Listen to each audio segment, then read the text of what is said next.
No, muchas gracias a ti, Carla. Bueno, saludar a todos y a todas, agradecer la oportunidad de estar hoy día conversando con ustedes en un curso que se está dando inicio a partir de la próxima semana que me parece súper interesante. El título es, como lo dijo Carla, Conservación de la Biodiversidad y Derecho en Chile. Y este coloquio básicamente se titula Brechas y oportunidades sobre el derecho para conservar la biodiversidad. Es un tema bien importante, no necesita mayor explicación, ¿cierto? A nivel mundial, el tema del cambio climático, el Acuerdo de París, ahora que ganó, más allá de las acciones legales del presidente Trump, ganó Joe Biden, él ha dicho que va a suscribir nuevamente, ¿cierto?, el Acuerdo de París, que se adoptó en la COP21, ¿cierto? Y a nivel nacional, la ley de cambio climático, el proyecto de biodiversidad y áreas protegidas que está en la Cámara de Diputados, etcétera. O sea, un tema que tiene importancia a nivel mundial y a nivel nacional por razones además sabidas por todos. La idea es que ustedes hagan sus preguntas a través del chat, una vez que terminen, ¿cierto?, nuestras invitadas, que van a ser respondidas. Ahí nos va a ayudar eh, Carla con Gabriela a, de alguna manera, ordenar las preguntas, y si al final quieren intervenir, también lo pueden hacer, ¿ya? Entonces, como les contaba, en primer lugar va a intervenir Alejandra Figueroa, ella es bióloga de la Chile, ex jefa de la División de Recursos Naturales y Biodiversidad del Ministerio de Medio Ambiente. Es actualmente presidenta de la Corporación Capital Biodiversidad. No sé si tuvieron la oportunidad de leer el Mercurio el domingo en Economía y Negocio, hay una intervención interesante de ella, la ministra de Medio Ambiente y otras personas sobre el proyecto del SPAP, que está en segundo trámite constitucional en, en la Cámara de Diputados, que nos tocó en su minuto tramitar en el Senado, donde Alejandra tuvo un rol súper protagónico. Y también la que tuvo un rol muy protagónico en ese proyecto fue en su minuto, ¿cierto? Lorna Puschel. Ella es abogada de la Católica de Valparaíso, es máster en Inglaterra, el LLM USL, eh, USL del College of London, ex jefa del Departamento de Legislación y Regulación Ambiental del Ministerio de Medio Ambiente y del Departamento de Recursos Administrativos del CEA, y finalmente va a intervenir, ¿cierto?, contestando las preguntas o estas preguntas que vamos a proponer, responder, Alejandra Prej. Ella es abogada de la Católica, es Master of Legal Institution de la Universidad de Wisconsin, es investigadora del Centro de Estudios Urbanos Sustentables. Entonces, un poco para echar a rodar la pelota, vamos a hacer algunas preguntas para ver si nuestras invitadas nos pueden ayudar a intentar responderlas. Entonces, Alejandra Figueroa, te quería preguntar sobre la necesidad de hacer esfuerzos de conservación de la biodiversidad en todo el territorio nacional, o si deberíamos concentrarnos más bien, concentrar el esfuerzo, ¿cierto?, en las áreas protegidas y en su manejo. Después, Lorna, me encantaría que nos pudieras contar un poco cuál es, a tu juicio, la principal o una de las principales brechas que habrían en nuestro ordenamiento jurídico para abordar los problemas de conservación de la biodiversidad, ¿cierto?, en nuestro país. Si tú visualizas instrumentos jurídicos más importantes, recientes, o que signifiquen un aporte o que signifiquen un avance, ¿cierto?, en esta materia. Por ejemplo, estoy pensando en el derecho real de conservación, protección de humedales, ¿cierto? Ahí hay dos leyes que aprobamos en su minuto, y si nos puede ayudar un poco a ver esto, y también si el proyecto de la biodiversidad que se está tramitando es una real oportunidad para avanzar, ¿cierto? Ha habido algunas críticas, que habría más desprotección del área protegida, en fin, sería interesante tal vez ahí conocer tu opinión. Así que les damos la palabra, agradecemos a todos y cada uno de los asistentes, perdón que no los nombre a todos, pero veo por ahí al ministro del Tribunal Ambiental de Antofagasta, Marcelo Hernández, disculpa al ministro presidente del Tribunal Ambiental de Antofagasta, Mauricio Oviedo. Pucha, un tremendo honor que nos acompañe. Muchas gracias. Realmente sabemos que son personas que le interesan mucho estos temas. Y disculpen que no los nombre a todos, pero son varias personas que tienen autoridad en este tema y por razones de tiempo no los puedo nombrar a todos. Entonces, partimos con Alejandra Figueroa, después sigue la posta, ¿cierto? Lorna Puchel y Alejandra, ¿cierto? Prej, y finalmente vamos a pedir que ustedes hagan las preguntas por chat, como dije, y también pueden hacerlo viva voz. Y si finalmente nuestros ministros nos quieren saludar después, estaríamos muy contentos. Así que, Alejandra Figueroa, tú tienes la palabra. Buenas tardes, Patricio. Muchísimas gracias por la introducción. Hola, buenas tardes, Carla. Un placer compartir con todos los asistentes. Un placer iniciar este esfuerzo desde la Universidad Católica, desde la Facultad de Derecho, que claramente están apostando en un compromiso cierto frente a los desafíos que tenemos no solo planetarios, sino que como país. Y creo que esta es una aproximación muy interesante a propósito de los desafíos que tenemos en nueva constitución, en una co-construcción social respecto de tantos temas, y creo que ya no podemos, y es claro que no es posible omitir la preocupación que existe en los territorios respecto de los temas de biodiversidad. Y qué mejor que unirlo en esta dupla de qué pasa con el derecho, qué pasa con la legislación, qué pasa con las instituciones. Entonces, para partir, vamos a poner algunas láminas para conversar respecto a estos temas y proponerles de alguna manera algunos elementos. No vamos a hablar del curso, por supuesto, en detalle en estas láminas, solamente vamos a motivarlos con algunas láminas.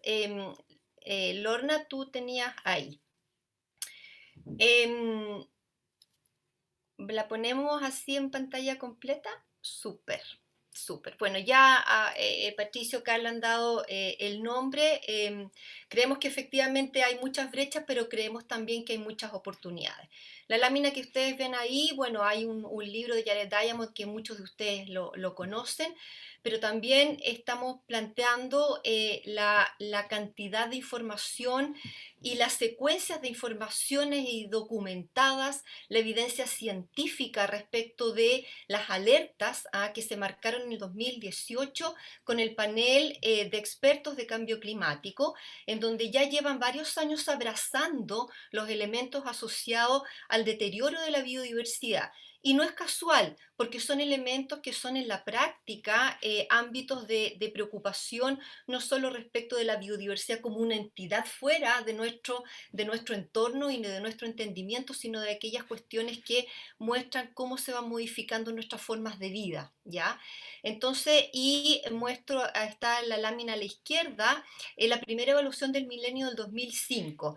Y si no la han leído, los vamos a invitar en el curso a leerla y a evidenciar cómo ha sido la trayectoria de esas distintas puestas por un conjunto de científicos a nivel global, y cómo en esa primera evaluación también se analizan y se hacen evaluaciones a nivel de países, a nivel local. El Salar de Atacama fue uno de ellos en donde se hizo un ejercicio, y que probablemente, si uno mira la historia, hay cosas que han cambiado, pero hay otras cosas que siguen prácticamente igual. Me gusta esta frase de Folk, que vamos a llevarlo y lo vamos a traer a colación también en el curso, sobre el uso y abuso, habla Folk, en la historia de la humanidad respecto de los ecosistemas, y habla de nuestra historia de adaptación a los cambios y a las condiciones creadas por nosotros mismos. Entonces esto es como un loops, ¿no? Vamos generando cambios, y esos cambios se convierten en un feedback y en un loops que claramente está dañando no solo la biodiversidad, sino que a nosotros mismos. La siguiente. Entonces, de un punto de vista del análisis amplio y contextual hay un problema y que lo estamos planteando desde el objeto de nuestro interés. Vamos a estudiar los ámbitos jurídicos desde este objeto de interés que es la diversidad biológica y que disminuye a un ritmo sin precedentes y las presiones que causan esta disminución se intensifican. Ustedes habrán escuchado que el panel de expertos de IPBES, que es otra plataforma científica que es homóloga al IPCC, pero en el contexto de cambio, de conservación de la biodiversidad, vamos a hablar de ello, hace entonces énfasis respecto de esta pérdida y que estamos frente a la sexta extinción junto con esta problemática asociada al antropoceno. Ya otros especialistas están hablando de la era post-humana. Vamos a mirar eso también. Lo siguiente, entonces nos vamos a situar. Si uno mira el territorio, es imposible no hacerse cargo de las cuestiones y los conflictos socioambientales que existen. Y los conflictos socioambientales que existen están dados por los impulsores de cambio. Unos hablan de amenazas, otros hablan de presiones. Lo cierto es que estos son los que gatillan, son los drivers de cambio, ¿no? Y estos drivers de cambio nos han acompañado de distintas formas durante que el hombre, o más bien el hombre, perdón, el ser humano, está en el planeta. Lo que pasa es que hoy día tenemos una presión absolutamente incremental y estamos agotando los recursos naturales más rápido de lo que se recuperan. Entonces en el norte tenemos minería, tenemos en algunas ciudades como por ejemplo La Serena una expansión urbana amplísima que está estrangulando los ecosistemas, tenemos un desarrollo portuario porque nuestro país tiene características interesantes para el desarrollo portuario, pero al mismo tiempo estamos enfrentándonos a una condicionante de aumentos de temperatura, de acidificación, de mayores transportes que ponen en riesgo la biodiversidad, el desarrollo de la agricultura. Necesitamos alimentarnos, el mundo requiere de ello, pero nuestro trabajo para ello ha sido deficiente. Y están también las áreas protegidas que desde los años 60, de las décadas de los 60, cuando se iniciaron, surgen como estas islas que necesitan ser preservadas para preservar las unidades interesantes del territorio y también algunas especies. Ya hay evidencia que al ritmo que estamos teniendo respecto de desarrollo y de cambios locales y globales, esa condición de pristinidad ya no es tal y por lo tanto nuestro trabajo tiene que ser mucho más preciso y agudo. Y lo último, solamente en lo que continuará de aquí en adelante el orden de la presentación, es un poquito darles un approach de los conflictos en el territorio. Que son crecientes en todo el país, ustedes lo pueden ver en la gráfica que está ahí en la lámina, y son crecientes porque no hemos sabido abordar de manera objetiva estos conflictos que hablan de los conflictos socioambientales. Y claramente son conflictos socioambientales porque tenemos entonces una estructura institucional, una estructura jurídica y por supuesto una política que no ha acogido adecuadamente esta intervención. En la prensa está prácticamente en todas las semanas los ámbitos asociados a biodiversidad, con buenas noticias y otras no tan malas. Entonces yo cierro aquí y más adelante con Patricio vamos a tener y con las otras panelistas oportunidad de poder desarrollar algunas preguntas. Y le doy la palabra a Lorna. Ay, muchas gracias. Estoy.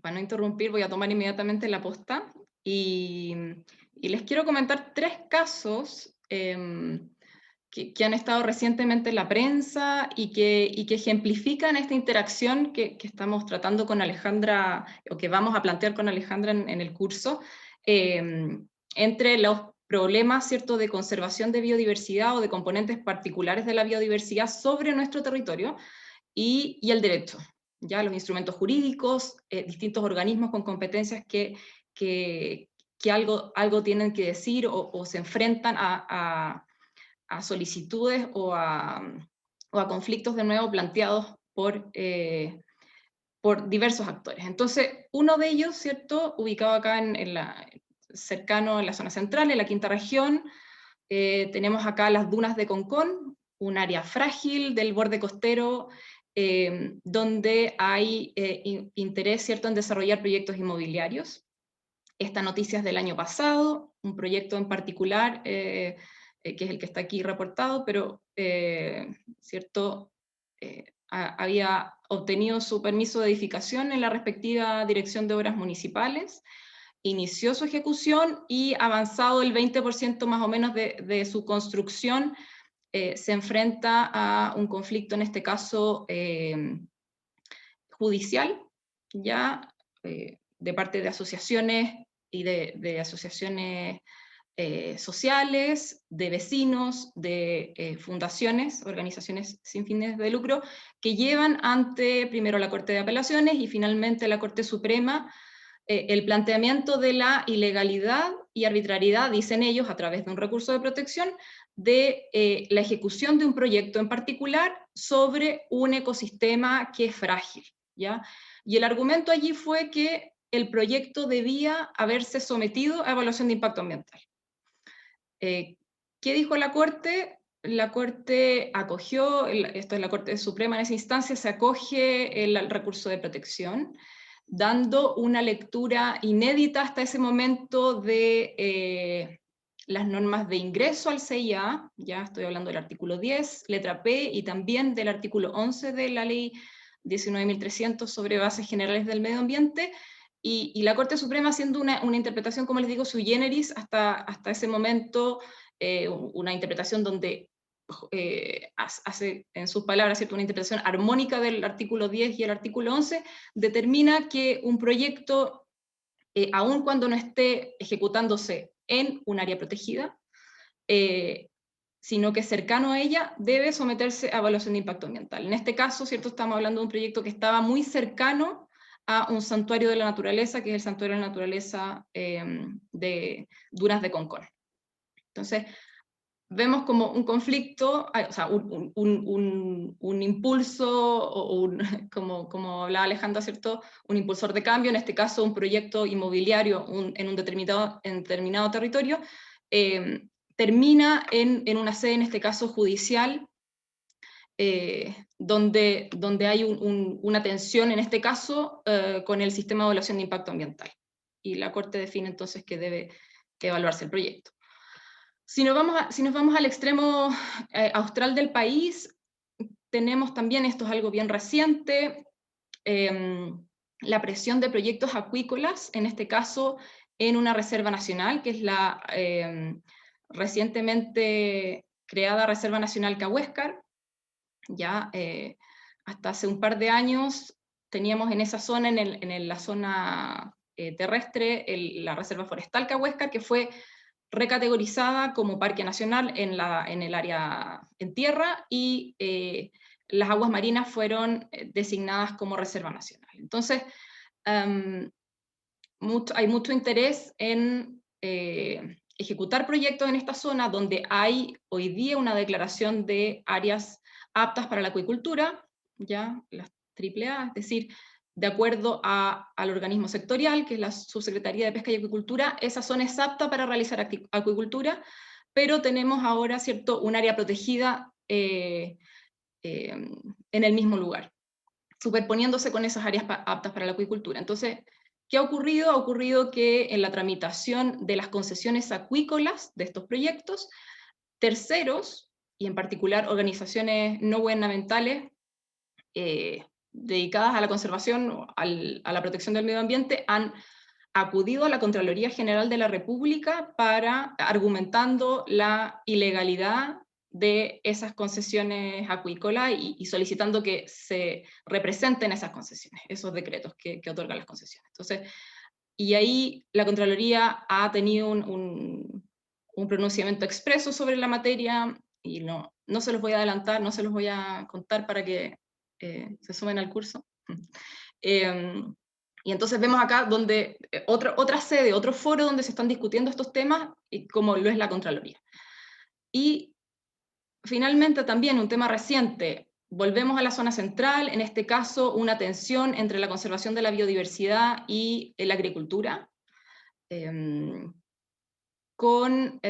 particularmente con la aplicación de ciertas normas forestales. ¿Ya? Aquí ha sido una asociación gremial, que es la Asociación de Ingenieros Forestales por el Bosque Nativo, quienes han llevado a Contraloría, se nos repite Contraloría, nos han llevado a Contraloría o han solicitado una interpretación que cambia la lectura que ha tenido hasta la fecha CONAF respecto de ciertas normas forestales, que hasta ahora permitían la sustitución de la obligación de reforestar en caso de intervención o de corta de bosque nativo por la recuperación de suelos agrícolas, ¿ya? Y ahí Contraloría da la razón, digamos, al argumento de esta asociación gremial y le dice a CONAF, ¿cierto?, esta interpretación ya no va más, y por lo tanto no es posible que usted siga otorgando o aprobando los planes de manejo en esos términos. Y así, entonces vemos estos conflictos que además todos estos recortes son de la prensa, entonces han llegado de alguna manera al interés público. Vemos cómo en el territorio tenemos estos conflictos de estos impulsores con los fines de conservación y que se están resolviendo, muchos de ellos, ¿cierto?, en sedes administrativas o en sedes judiciales en torno a la interpretación de normas jurídicas y de instrumentos jurídicos. Entonces, acá la pregunta que nos hacíamos de cara a este coloquio, y antes de abordar las preguntas de Patricio, es, bueno, el derecho, ¿qué rol juega en esto? ¿Ya? Y la verdad es que puede tener dos caras. Puede contribuir al problema, puede acentuarlo, ¿ya? Y eso se observa en algunas normas que tenemos nosotros en el país, por ejemplo, que en las regulaciones de los marcos legales de las actividades mismas, y también en la dispersión de competencia. Y ahí aprovecho de responder mi visión sobre la primera pregunta, ¿ya? Patricio decía, ¿cuáles brechas o cuáles serán una o de las brechas más importantes que tenemos en nuestro ordenamiento jurídico para abordar de mejor forma la conservación de la biodiversidad? Y ahí es mi opinión que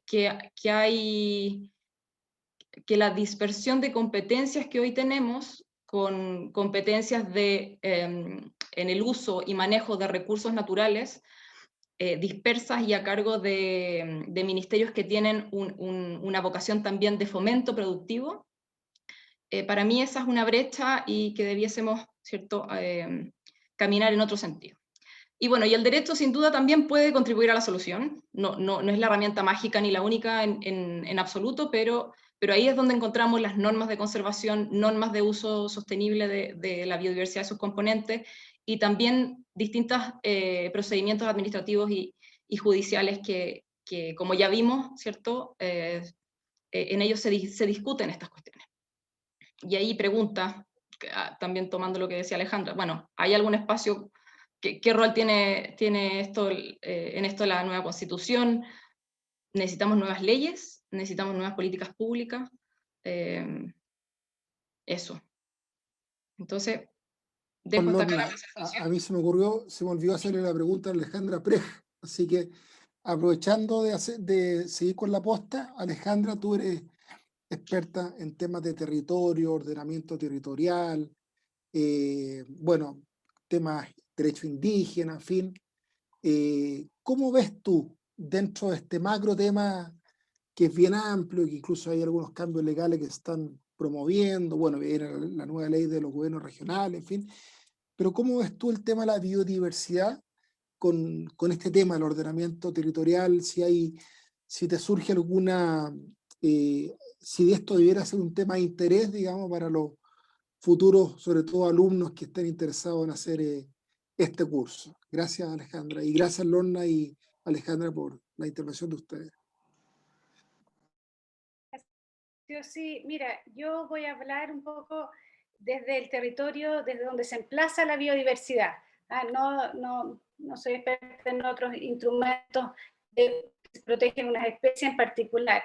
Mi visión y mi aporte puede ser desde el ordenamiento territorial, desde el territorio.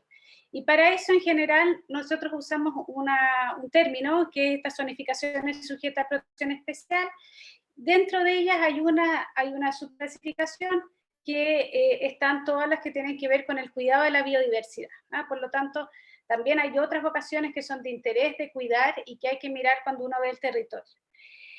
Y tú nos planteabas también, para la derecha, yo concuerdo mucho con lo que señala Lorna.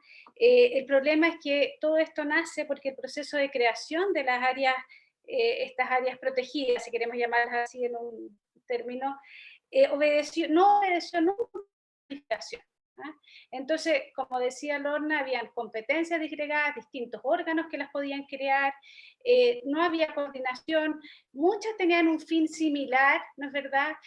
Algunas nacen de instrumentos internacionales directamente, otras bajaron y se crearon instrumentos nacionales a nivel particular en Chile, digamos. Entonces, muchas áreas incluso protegidas no tienen planes de manejo, o si uno va a los planes de manejo no son claros, entonces se crea un espacio muy fácil para el conflicto, y ese conflicto puede afectar la biodiversidad, pero como voy a hablar al final, también afecta a las comunidades, y eso a mí me preocupa y lo quiero plantear al final. Sin duda la modificación de la ley ambiental por la ley 20.417 trató de ordenar esta situación. Importancia en esta materia el Consejo de Ministros para la Biodiversidad no fue cuidadosa porque dejó incluso competencias para formar parques nacionales en bienes nacionales, y a mi juicio erró en algo que yo he insistido que creo que es gravísimo, que es que falta un actor clave, que es el Ministerio de Bienes Nacionales. La mayoría de las áreas protegidas se fijan sobre bienes fiscales, y nosotros como ciudadanos deberíamos proteger estos bienes fiscales, tanto por la biodiversidad, tanto por las funciones que nos dan a todos. Yo hubiese preferido que en realidad el Servicio Nacional de Biodiversidad quede bajo un Ministerio de Ordenamiento Territorial, me hace mucho más sentido que podría ser un Ministerio de Bienes Nacionales reforzado, porque a veces se le quiere asimilar con vivienda, pero vivienda tiene otra mirada. Entonces, bueno, el Ministerio de Bienes Nacionales, no me voy a alargar con eso, para no separar. Entonces esa sería una primera brecha. Otro es que a veces los instrumentos no conversan.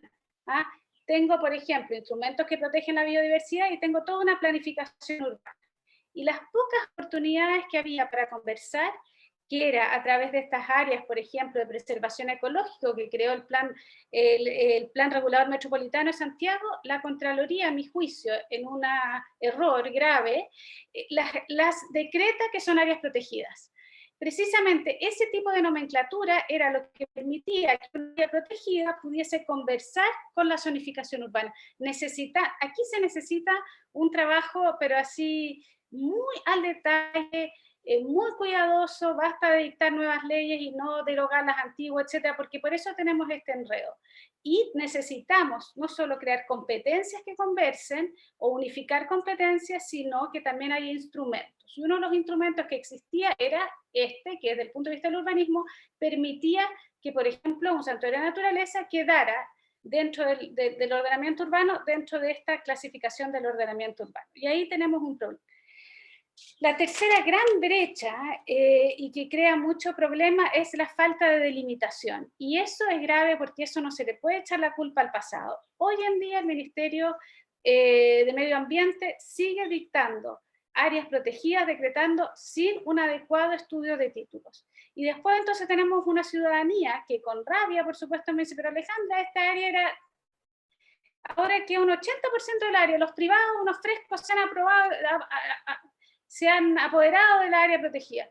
Bueno, no estoy cierta de que los privados no se hubiesen aprovechado de algo, pero sí estoy cierta que muchas de esas áreas contenían propiedad privada dentro. Y creo que, aunque sea una lata, pero lo mínimo que uno esperaría es que el Servicio Nacional de Biodiversidad, cuando dicte, deba tener en su file, digamos, un estudio de títulos. No puede ser que sigamos dictando áreas así, ni hablar con la dictación de áreas sobre territorios indígenas. Ahí también hay un tema complicado. Y quiero hablar de una última brecha nomás, después podemos hablar un par de cosas del proyecto, pero una última brecha que a mí también me parece súper grave es la pérdida de protagonismo del Estado y del gobierno en esta materia. ¿Por qué es grave? Primero, desde un punto de vista, como ustedes ven, yo más macro de las vocaciones del territorio, el territorio tiene una vocación. Entre eso lo importante es la conservación para la biodiversidad, ¿no es verdad? Pero a veces pueden coexistir, ¿ah? Y por eso necesitamos un ministerio que sea capaz de ver esa coexistencia. Creo que es escandaloso pensar en que gente que ha vivido toda su vida en un lugar en el sur de Chile tenga que pasar años esperando que se le regularice una pequeña propiedad para poder seguir vivir con sistemas de vida que no han afectado al ecosistema, etcétera, o años para que se dé un pedazo de tierra donde se decreta cercano a un área protegida. Entonces, ahí hay que tener cuidado. ¿Ah? Yo siento que si el Estado pierde protagonismo, primero se olvida que el territorio, que si bien la conservación es muy importante, tiene múltiples vocaciones y a veces pueden hablar estas vocaciones. Y segundo, me preocupa la salida de los habitantes de los territorios. Esto ya ha pasado en Chile, hay estudios que los ha hecho la Universidad Católica, hay denuncias, ¿verdad? Se habla de los refugiados del conservacionismo. Entonces esta gente tiene que salir de los territorios, hay un recambio en contra de los territorios. Entonces hay que hacer esto bien mirado y no olvidarse del ser humano y de las personas que habitan. No estoy hablando de la persona que tiene sus tierras y que habita en Santiago, estoy hablando de los habitantes locales. Ellos deberían, si uno quiere entregar competencia, una real participación, debería ser entregado a esos habitantes. La privatización de las áreas privadas a mí me preocupa. Creo que esto va en contra del espíritu mismo de la creación, y en eso permítanme solo recordar la Convención de Washington, que es como la madre de todo esto, y que señala, por ejemplo, con los parques nacionales, que es una definición que es preciosa, que se dice que las regiones establecidas para la protección y conservación de las bellezas escénicas naturales, de la flora y la fauna de importancia nacional, de las que el público pueda disfrutar mejor al ser puestos bajo vigilancia oficial. Siempre la finalidad es la conservación y el disfrute del público. Y en ese sentido, los bienes fiscales y la conservación, primero bienes fiscales, pero sobre todo la conservación es una oportunidad, debería ser siempre mirado como un mecanismo democrático en que todos podemos tener acceso, no importando si tenemos o no recursos económicos para ello. Yo soy una fan de la conservación, pero creo que hay que tener cuidado que esto no se convierta en algo de élite cuando uno lo ve y que efectivamente se llegue a algo que sea para el disfrute de la población, sea un lugar esencialmente democrático, el territorio es de todos y que tengamos pertenencia y por lo tanto cuidado de él. Y bueno, esa era un poquito mi visión un poco más macro y tengo algunos comentarios de proyecto de ley de SBASPE, pero sé que es una pregunta tal vez posterior. Gracias. Muchas gracias, Alejandra. Como ha ido avanzando un poco el tiempo, y esto es hasta las 6, si les parece, vamos a hacer las preguntas o opiniones, intervenciones a viva voz, así que los que quieran intervenir pueden levantar la manito, como dice Américo en su canción, que levanten la mano. ¿Hay alguien que quiere intervenir? No quiero obligar a nadie a intervenir, así que para que sea voluntario, don Marcelo Hernández, ingeniero forestal, hay candidato a doctor y miembro del área científica, ¿cierto?, del Tribunal Ambiental. Uno dice Antofagasta, pero es el primer tribunal ambiental con sede en Antofagasta, porque me van a retar los de Arica, Parinacota, de Tarapacá, de Antofagasta, de Atacama, región de Coquimbo. Tengo grandes recuerdos, así que vamos a decir el primer tribunal ambiental, pues si no el presidente del tribunal ambiental me va a molestar y eso no es la idea. Don Marcelo. Muy amable Patricio. Primero agradecer la invitación, la verdad que el pase me lo dio el ministro presidente, don Mauricio Vido, así que también le agradezco a él. Muy interesante la conversa, el tema discutido, digamos, el tema analizado. Tengo como, no sé si son preguntas, son como reflexiones, inquietudes, pero las planteo. Una, a propósito que si el derecho nos ayuda a proteger o nos genera más problemas en la conservación, ¿ya? O tal cual como lo tenemos o tal cual como lo interpretamos, porque a veces no es lo que tenemos, sino que cómo lo interpretamos. Tenemos discusiones muy profundas y agudas nosotros acá en el tribunal al respecto de eso con los colegas del equipo. Entonces, una primera cuestión tiene que ver con que yo creo que efectivamente hay elementos que necesitan ser evaluados ambientalmente, ¿ya? Pero la evaluación ambiental no asegura per se la conservación de ciertos elementos de la biodiversidad que necesitemos proteger. Muchas veces se hace evaluación ambiental, sea vía EIA o vía una declaración o vía un estudio, pero finalmente, y nos ocurre, estas son conversas también que tenemos con la SMA, un poco con el SEA, es tal el nivel de dispersión que hay respecto de los instrumentos con los cuales se levanta información, con los cuales se establecen las medidas de mitigación, de reparación, de compensación, tal el nivel de dispersión respecto de cómo se hace seguimiento ambiental, las variables que ahí se miden, con metodologías distintas, que es imposible controlar todo. Entonces, un tema importante, creo yo, para conservar, más allá de perfeccionar una ley o interpretarla mejor, más allá de tener una mirada sistémica, tiene que ver también en cómo nos ponemos de acuerdo respecto de la metodología, respecto del sistema de seguimiento ambiental y finalmente, por lo mismo, la reportabilidad o cómo vamos a controlar, ¿ya? Entonces, y aquí me detengo un poco. Bueno, yo estoy estudiando un doctorado en conservación y gestión de la biodiversidad y un tema interesante que aparece acá tiene que ver con que la conservación de la biodiversidad no es solamente in situ, vía un parque, que puede ser, o una reserva, que puede ser algo más bien tipo museo y que algunos tenemos el privilegio de visitar. Y lo digo con estas palabras, solo algunos, ¿ya? Porque hay gente que está en una población o que está en un barrio que ni siquiera conoce la playa, ¿ya? Y tampoco tiene plata para moverse a un parque que, no sé, que le queda a 300 kilómetros, para qué decir otro más lejos, ¿ya? Y otra cosa tiene que ver también con la conservación ex situ o incluso una conservación dinámica o más adaptativa, ¿ya? En el cual también el mundo privado colabora en la conservación. No solamente se hace conservación del punto de vista del SNASPE o después del SBAP, también debiese haber conservación del mundo privado, ¿ya? De las empresas privadas, que lo tengan como parte de su patrimonio. Ese es un tema importante y en directa armonía con su entorno local, con sus comunidades. Ahí recojo lo que dice Alejandra Prech, ¿no es cierto?, de que el paisaje natural o los elementos de biodiversidad que son relevantes para nosotros, ojo, y la relevancia no es solamente que tenga yo una especie en categoría de conservación.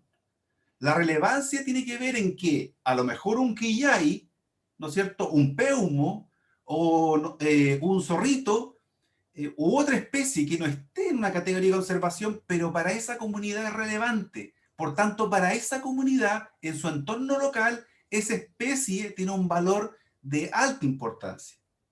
Entonces, perdón que sea disperso lo que estoy hablando, pero a lo mejor cometieron un error en invitarme, pero bueno, yo creo que ese es un tema que quiero plantear como pregunta, si es necesario que nos pongamos de acuerdo en cómo vamos midiendo las variables de carácter de los elementos de la conservación de la biodiversidad, ¿ya? Porque si no es un pupurrí de cosas imposible seguirlo, monitorearlo, digamos, y controlarlo.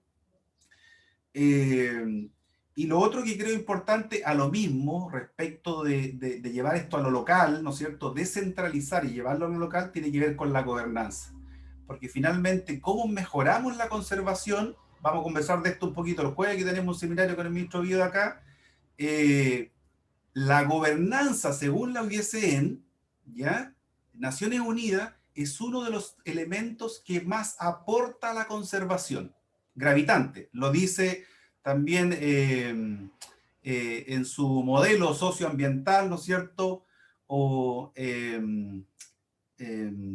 la premio Nobel, ay, se me fue la norteamericana, Ostrom. Ostrom, ¿ya? Elinor Ostrom, dentro de su modelo socioambiental, uno de los 5 elementos destaca la gobernanza. Entonces, la pregunta que nos hacemos ahí, bueno, ¿será importante también ponerle foco en la gobernanza? Perdón, Patricio, que me haya extendido, amigos, pero este tema me apasiona, la verdad. Muy, muy interesante. Metodología, seguimiento, reportabilidad, conservación dinámica, a mí ese tema me encanta. Conservación del mundo privado, principios, el tema de la gobernanza, bueno, súper interesante. No sé si hay otra pregunta para que después puedan recoger los panelistas, porque me preocupa que quedan 12 minutos. Preguntas, intervenciones. Veo varios profesores acá, doña Camila, no los quiero nombrar a todos, pero bueno, hay varios profesores y muchos estudiantes, abogados, especialistas, asesores de tribunales. Hay varias preguntas en el chat, Pato. Ay, perdón. ¿Dónde está la pregunta del chat? Carla, tú eres la... Pues yo no veo ninguna. Ya. Entonces, tenemos varias preguntas que han ingresado por el chat. En primer lugar, tenemos de Rocío, que escribió para Alepress. ¿Qué opinión le merece el impulso que está haciendo el Ministerio de Bienes Nacionales respecto con la figura de los bienes nacionales protegidos? ¿Ale? Pero perdón, Carla, Dime. leamos todas las preguntas, ¿te parece? Perfecto, Van anotando ningún nuestros problema. invitados y panelistas. Porfa, Perfecto, gracias. ningún problema. De Camila para Lorna, ¿qué elementos crees que son esenciales para una buena política pública en materia de conservación? De Mauricio Viedo para Lorna Puchel, ¿qué opinión tiene acerca de que los tribunales ambientales puedan extender su ámbito de competencias al contencioso? Al contencioso administrativo Administrativo. respecto de los recursos naturales. Sí, que no la había leído, no la había sacado entera. Específicamente, lo relativo a las normas de protección ambiental de los mismos. Dicho de otra manera, que no solo los tribunales ambientales puedan conocer de cerca las controversias relativas a instrumentos de gestión ambiental, sino que también aquellas relativas a las normas de protección ambiental directamente. Tenemos también... Ahí le soplaron que era Elinor Ostrom. Sí. No, Está el libro Gobierno de los Comunes, claro. Bueno, está el libro, gracias. menciona el libro Gobierno de Ahí los Camila Comunes. nos recuerda. Camila, así es. Para Alejandra Figueroa de Rocío, Alejandra pregunta para Alejandra, ¿cómo ve ella la incidencia de las soluciones basadas en la naturaleza como oportunidad para la biodiversidad? De Danilo Gutiérrez, hola, ayer Chile Sustentable publicó que el proyecto SVAP ha cumplido una década en trámite y que en ese periodo el daño del bosque nativo y la erosión subieron un 40% y un 34% respectivamente. El diputado Félix González señaló que el Ejecutivo solicitó tiempo para sumar casi 200 indicaciones adicionales, de las cuales creo que se han votado 45 de ellas. Entiendo que se tiene que hacer política pública a largo plazo y que una de las trabas corresponde a la condición contractual del personal de la CONAF. Pero 10 años no será mucho. ¿Qué crees al respecto? ¿Qué crees respecto a esto? ¿Existe realmente un interés político en la creación de esta nueva institución? Camila, me da mucha cara meter la cuchara, pero no puedo, pues soy moderador. Como dije antes, moderador no tengo nada en esta materia porque no soy moderado, soy un poquito activista en este tema del SMAP. Pero bueno, entonces, si les parece, Alejandra, Lorna, Alejandra, pueden recoger estas preguntas. Nos quedan 8 minutos. Yo sé que ustedes tienen capacidad de síntesis, así que vamos a cumplir la meta. Obligada. Bueno, muchas gracias. ¿Aló? Perdona, pero no era en orden de las preguntas. A ver, doña a ver, Carla, tú diriges, ¿cómo respondes? Porque tú eres más... Ya. Me parece que Alejandra Brecht podría vertir porque la primera pregunta fue para ella. Alejandra, ¿te parece? Perfecto. Ya. No me acuerdo el nombre de quién era, pero bueno, perdona.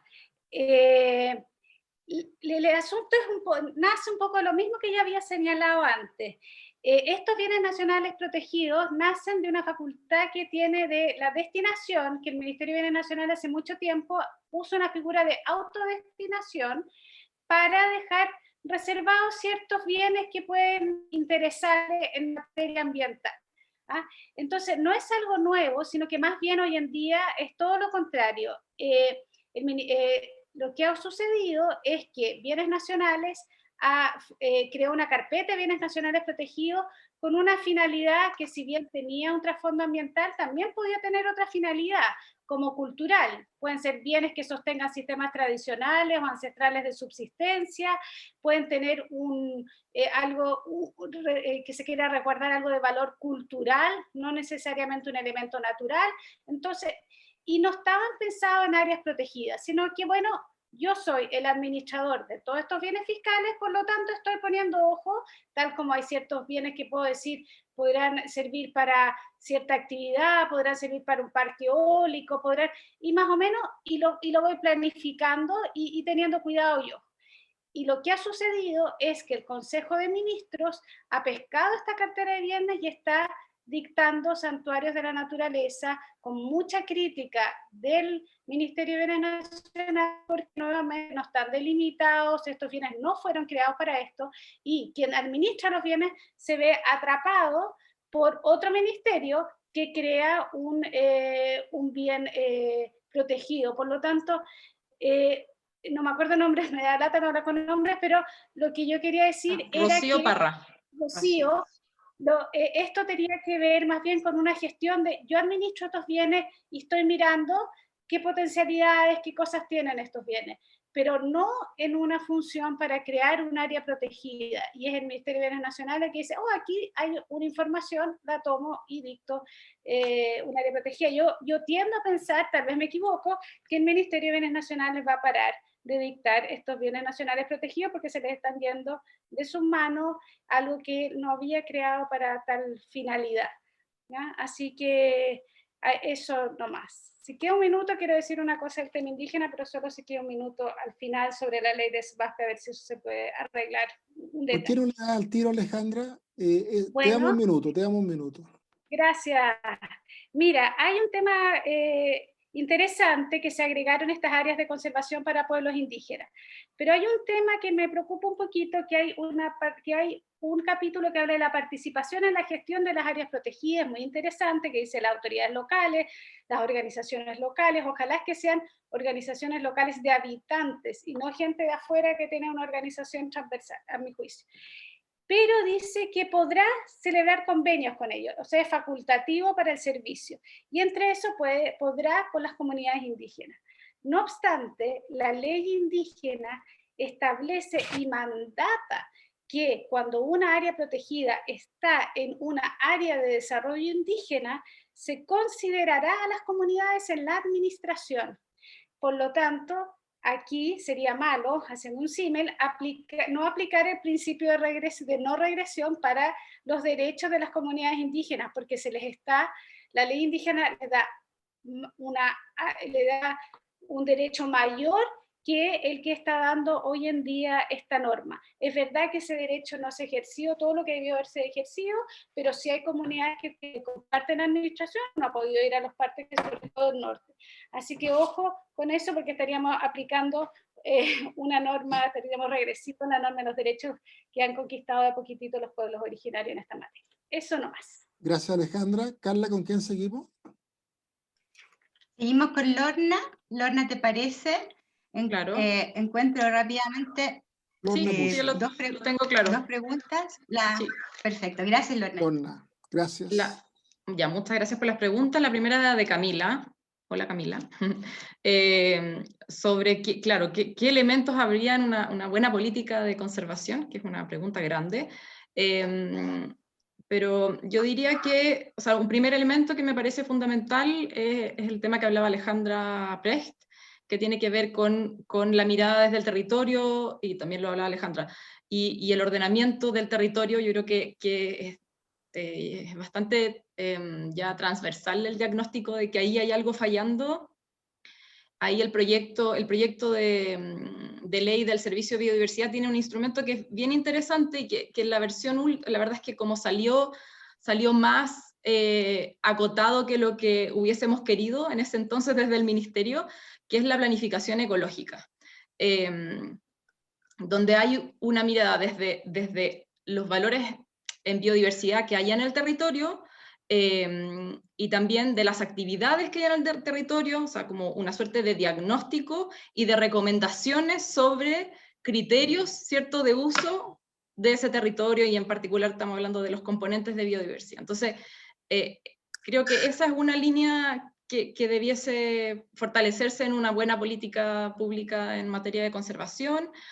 Y la otra que tiene que ver con orgánica y con competencias, que ya yo decía que veo un problema en la dispersión, y entonces me parece indispensable que exista un organismo autónomo que tenga autonomía en la generación de conocimiento científico y eventualmente otro tipo de conocimiento asociado a la biodiversidad, y de nuevo, como que pueda hacer un diagnóstico muy independiente de lo que está pasando, y también hacer recomendaciones, y eventualmente es el pasito más difícil, ¿cierto?, es que esas recomendaciones tengan algún grado de vinculatoriedad respecto de normas que regulan actividades, entonces también aquí yo pienso, por ejemplo, en el proyecto de ley del SVAP, una norma que originalmente estaba de cierta forma, terminó siendo lo que hoy día uno lee, que es el Servicio de Biodiversidad efectuará recomendaciones sobre el uso de fertilizantes y pesticidas a servicio agrícola y ganadero, ¿ya? Entonces, eso parece que se queda corto. O sea, es un avance porque hoy día es algo, decisión totalmente independiente en este caso de la autoridad agrícola, pero digamos, entonces, esa creo que es otra línea que hay que fortalecer en una buena política de conservación. Entonces me voy a quedar con esos dos puntos. Y respecto a Mauricio, hola Mauricio, y de la ampliación de atribuciones, claro, de competencias de los tribunales ambientales a estas materias, yo diría que no lo había pensado, en principio no lo descartaría, creo que podría ser, pero no en las condiciones actuales. O sea, creo que los tribunales, las materias que están conociendo hoy y la lógica que siguen hoy día, con excepción, ¿cierto?, que algunas materias están viendo por la vía de las recursos contra resoluciones de invalidación, veo que están llegando planes de manejo, de CONAF, cosas así, pero tiene una lógica bien distinta. Entonces yo diría que hay que arreglar, o si se pudiese, hay que ordenar las normas sustantivas antes de aventurarse a incorporarle más atribución a los tribunales ambientales en esa línea. Diría que eso sería. Y solo quiero decir una cosita respecto a lo que dijo Alejandra al final, que no sé si le entendí bien, pero al menos como hay, solo para como un asterisco, que hay normas transitorias en el proyecto de ley del Servicio de Biodiversidad y Áreas Protegidas que respetan de todas maneras todos los convenios que se han suscrito o los acuerdos y la gestión que hoy día están haciendo las comunidades indígenas en áreas protegidas. Entonces eso de todas maneras queda intocable. Ya. Gracias, Sí, Lorna. me refiero a que las futuras, Lorna, hoy en día los pueblos originarios tienen el derecho a administrar las áreas protegidas que están dentro de una ADI. Y esta norma le da una facultad al servicio de poder hacer o no un convenio con un pueblo. En general, dentro o fuera del ADI. Y yo creo que no debería derogarse una facultad, una potestad que ya tienen por la ley indígena, porque si aplicamos el principio de no regresión para materias de medio ambiente, con más razón también, o con la misma razón deberíamos aplicarlo para pueblos originarios. Ese es un poquitito para aclarar. Gracias, Alejandra. Gracias, Lorna. Y finalmente, Alejandra Figueroa. Gracias. Para Qué pena que Alejandra, esta- había también una pregunta de Rocío. Sí, anoté Al- dos. Carla. Alejandra, ¿tienes identificada la pregunta? Incidencias Perfecto, gracias, sobre... Alejandra. Sí, sí, tengo. Qué pena que queden tan pocos minutitos porque hay un montón de elementos que surgen y eso entonces A ver, ¿podemos demuestra que es prorrogar una... unos 5 minutos? ¿Sí? Ya, Sí, prorroguemos 5 minutos. Por Alejandra. supuesto, por ya. supuesto. No, decía que esto demuestra la necesidad de poder conversar y discutir, ¿ah? Y el entendimiento jurídico entonces es importante, pero también aspectos asociados al relacionamiento con los aspectos sociales y culturales. Y yo lo primero que quiero plantear antes de responder las preguntas es que si no hay un entendimiento integral, no habrá mejoras en nuestro tejido social, ni menos en la matriz socioecológica. Y yo creo que tenemos que hacer un esfuerzo y es lo que queremos invitarlos en este curso, a hacer un análisis crítico, constructivo, porque muchas de las personas que estarán interesadas en el curso trabajan en distintos espacios, tienen responsabilidades y creo que la lectura simplificada de una norma nos ha dejado siempre al debe. Y creo que ahí hay un elemento interesante de construcción y de revisión respecto de estos aspectos. Yo creo que una década de SBAP sí es mucho, alguien lo planteó en una pregunta, entiendo, creo que nadie se ha hecho cargo un poco de eso, lo voy a responder, es mucho, pero quiero recordarles que la ley de bosque nativo estuvo 15 años en tramitación y por lo tanto parece que lo que tenemos en este país es una carencia a lo nuevo, ¿ah? O más bien una dificultad respecto a avanzar en las materias de conservación. Y yo creo, sin miedo de equivocarme, que tiene que ver por cómo tenemos la estructura diseñada institucional, que sigue siendo sectorial, en donde tenemos un avance y lo vamos a tratar con Lona, lo vamos a discutir, en donde hemos perdido la oportunidad de hacer los grandes cambios transformativos en el buen sentido de la palabra respecto de aproximarnos y simplificar entonces esta estructura jurídica que tenemos, en donde nos estamos quedando con los mismos procesos anteriores y tratando de parchar lo que viene con nuevos espacios de discusión y con mejora. Un ejemplo, y que lo vamos a ver probablemente, es el tema de Turbera. Lo voy a dejar en titular nomás, es uno de los tantos dolores de cabeza que se tiene a nivel de los territorios y que también se tiene a nivel del sistema de evaluación de impacto ambiental. Entonces, por una parte, se van generando instancias sectoriales que más que ayudar complican el trabajo de todos. Lo que planteaba Marcelo Hernández respecto a la dispersión, toda la razón es lo que estamos viviendo. La mirada sistémica, el cómo medir, ponernos de acuerdo en cómo medir variables. Yo creo que hay un esfuerzo importante en ponerse de acuerdo en aspectos metodológicos a nivel de las instituciones, tanto desde el punto de vista de la superintendencia como en tribunales y aquellas cuestiones que tienen responsabilidad el Ministerio de Medio Ambiente. El problema es que no logramos resolver quién tiene entonces la atribución definitiva en materia de biodiversidad. Y esa atribución definitiva en biodiversidad que está tan dispersa es lo que nos complica la vida cuando necesitamos resolver y cuando necesitamos opinar y cuando necesitamos establecer criterios. Parte de esos elementos esperábamos que fuesen resueltos en el proyecto de ley del servicio de biodiversidad. Como dijo Lorna, hay un gran avance respecto a nuevos instrumentos, pero claro, hay algunas cuestiones en las que esperábamos ser un poco más ambiciosas y quedaron un poco reducidas. Sobre la incidencia de soluciones basadas en la naturaleza, a mí me parece que es un elemento gravitante, pero es un elemento que no es nuevo, solo cambia de nombre, ¿no? A nivel del mundo de la conservación y que tiene que ver con efectivamente hacernos cargo en todos los ámbitos de diseño, de planificación, de ordenamiento, que los sistemas ecológicos tienen una función y que esa función no tiene que ver solo con ser hábitat de especies y es lo que vamos a discutir en el curso. Cuando hablemos de biodiversidad, no solo vamos a hablar de la biodiversidad que está monitoreada, cuantificada y que está establecida a nivel de plataformas internacionales internacionales y nacionales. No nos interesa ver solamente aquellas especies amenazadas o en un gráfico. Eso nos habla de una condición en los sistemas socioecológicos que están perturbados y que están perturbando el quehacer de muchas comunidades. Y solo para terminar, solo decir que efectivamente muchos de los instrumentos que existen hoy día, yo creo que tanto los bienes nacionales protegidos como otros, creo que han sido un buen espacio de construcción asociado a otros ambientes en el territorio, así como otras áreas en donde están las comunidades y los territorios como las AMER.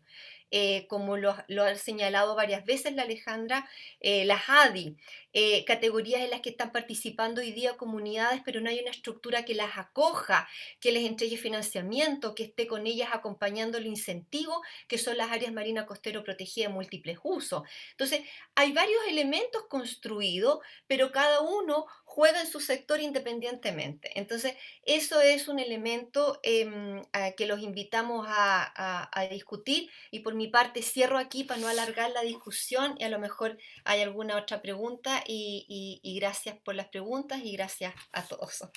Oye, gracias a todos ustedes. Hay unas preguntas respecto del curso y ahí, si ustedes ven el Sí. link en el chat al final, Gabriela Puchel responde, donde pueden ver más detalles. No hay que ser abogado para hacer este curso, no hay que estudiar en la Católica, que son preguntas que han hecho, así que lo pueden revisar ahí con más detalle. Este curso parte el lunes próximo, 16 de noviembre, es del 16 de noviembre al 19 de enero, lunes, martes, de 18 horas a 22, a 20:15 o 22:15. 20.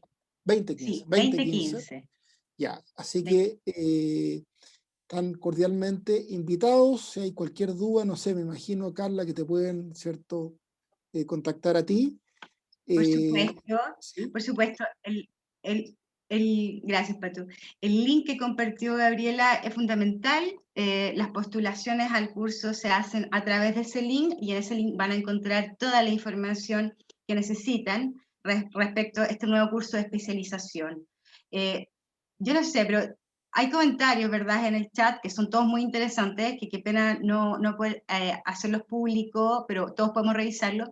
Pero hay una pregunta más que yo creo, Patu, que como es la única pregunta que no se ha respondido, me gustaría que las académicas pudieran darle un par de minutos, es cortita, pero para no dejarla sin responder. ¿Cuál es la pregunta?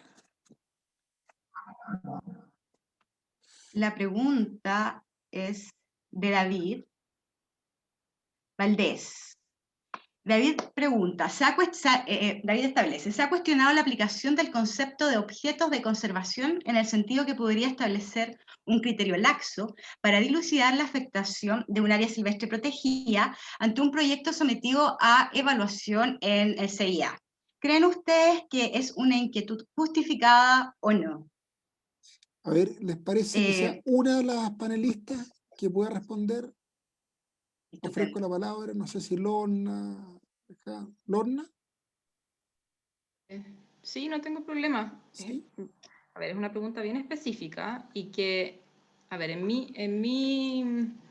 lo que me ha tocado ver y en mi entendimiento, ¿cierto? Ya, esto viene, digamos, como a modo de contexto, en teoría, y esto lo ha dicho Contraloría, ¿cierto? Todo proyecto o actividad que se desarrolle en un área protegida debiese ser compatible con sus objetos de conservación, que es lo que plantea acá David. Y la verdad es que cuando uno se va, y eso es, claro, suena muy bien en términos teóricos, ¿cierto? Pero cuando uno va al caso a caso, y en particular en las discusiones o en las evaluaciones de impacto ambiental, que es donde se discute esto, porque todo proyecto o actividad que se realice en un área protegida debiese someterse al CIA, no siempre se ve esa discusión. O sea, de hecho, a veces he revisado en busca de esa formulación o esa pregunta en un Ixara, por ejemplo, o una discusión que la puede hacer CONAF, la podrá hacer, no sé, Cernapesca, dependiendo de la naturaleza del área protegida, porque varía mucho de caso a caso. Entonces, creo, de lo que he visto, es que no necesariamente esa discusión conceptual o esa premisa conceptual que son los objetos de conservación y también ahora la Contraloría ha dicho, ¿cierto? Y los planes de manejo cuando los hay, o sea, debiese haber una compatibilidad también con el plan de manejo donde hay una zonificación. No necesariamente se está dando, o al menos los casos que he revisado, explícitamente en el sistema de evaluación de impacto ambiental. Quizás implícitamente, no lo sé. Entonces, yo diría que, claro, no estaba al tanto de hacer un cuestionamiento a la aplicación del concepto, quizás va por ahí, por lo que acabo de comentar, pero claro, yo preferiría, que es lo que intenta hacer el proyecto de ley, de nuevo, parezco auspiciadora del proyecto de ley, pero es ordenar a nivel legal, ¿cierto?, las actividades que pueden o no hacerse con la mayor precisión posible dentro de cada categoría de área protegida. Ese para mí es el mundo ideal y que te despeja este problema. Muy bien, muchas gracias, Lorna. Oye, bueno, muchísimas gracias a todos, a todas. Ustedes podrán ver que en la educación continua de la católica no existe paridad de género, existe preferencia de género, ¿cierto? Somos 6 y el único hombre soy yo, así que más que mérito acá nuestras invitadas y coordinadoras, y me siento muy privilegiado que me hayan invitado como, entre comillas, moderador. ¿Ah? Me he tenido que contener para ser moderador y no meter la cuchara. Gracias a todos, a los profesores, a los señores ministros, a los abogados, a los personas de otras profesiones, estudiantes, en fin, que nos han acompañado. Muchas gracias. Y está cordialmente invitado a este programa de 31 horas que va, estoy seguro, ser muy interesante para todos. ¿Eh? Así que tengan una muy buena semana, que gane Chile el día viernes y el próximo martes, y muchas felicidades. Muchas gracias. Chao, chao a todos. Gracias. Gracias por asistir. Muchas gracias a todos. Bueno, Buenas gracias. tardes. Gracias. Chao a todos, buena semana.